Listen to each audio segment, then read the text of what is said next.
వీడియోలో అంగన్వాడిలో ఇచ్చిన ఎగ్స్ తోని ఎగ్ బజ్జీ చేద్దాం అన్నాను కదా, చూసినారా? ఎగ్స్ అన్ని ఉడకబెట్టేసిన ఇంటికి చక్కగా పొట్టు తీసేసి పక్కన పెట్టేసుకొని ఒక గంజులో శనగ పిండి వేసేసుకొని పసుపు, కారము, ధనియా పౌడర్ వేసుకొని ఫ్రెష్ ఉంటే అల్లం వెల్లుల్లి పేస్ట్ వేసేసుకొని కొంచెం వంట సోడా నలిపేసి వేసేసుకోవాలి. నెక్స్ట్ ఒకసారి అంతా కలిసేలా కలుపుకొని వాటర్ వేసి తడి పక్కన పెట్టేసుకోవాలి. కంచుట్లో ఆయిల్ వేసి మిర్చి బజ్జీ అడిగారు నన్ను, ఎగ్ బజ్జీ చేస్తా అంటే రెండు మిర్చి బజ్జీ చేయడం అయిపోయింది. వేసేది చూపెట్టేదని కానీ ఓన్గా ఒక్కదాన్ని వీడియో తీసుకుంటున్నా, అందుకే వేసేది చూపెట్టడం లేదు. నెక్స్ట్ మిర్చి బజ్జీ అయిపోయిన తర్వాత ఎగ్ బజ్జీ వేసేసుకుంటున్నా.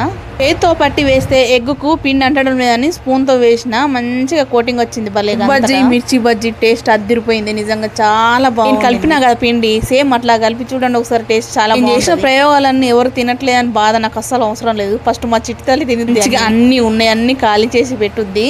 సూపర్ ఉందంట. ఉంది చిట్టమ్మ అని అడిగితే చేతితో చూపెడుతుంది, సూపర్ ఉందంట. నేను ఒక కోతి అంటే నాకు కోతి యాడ్ అయింది ఇందులో.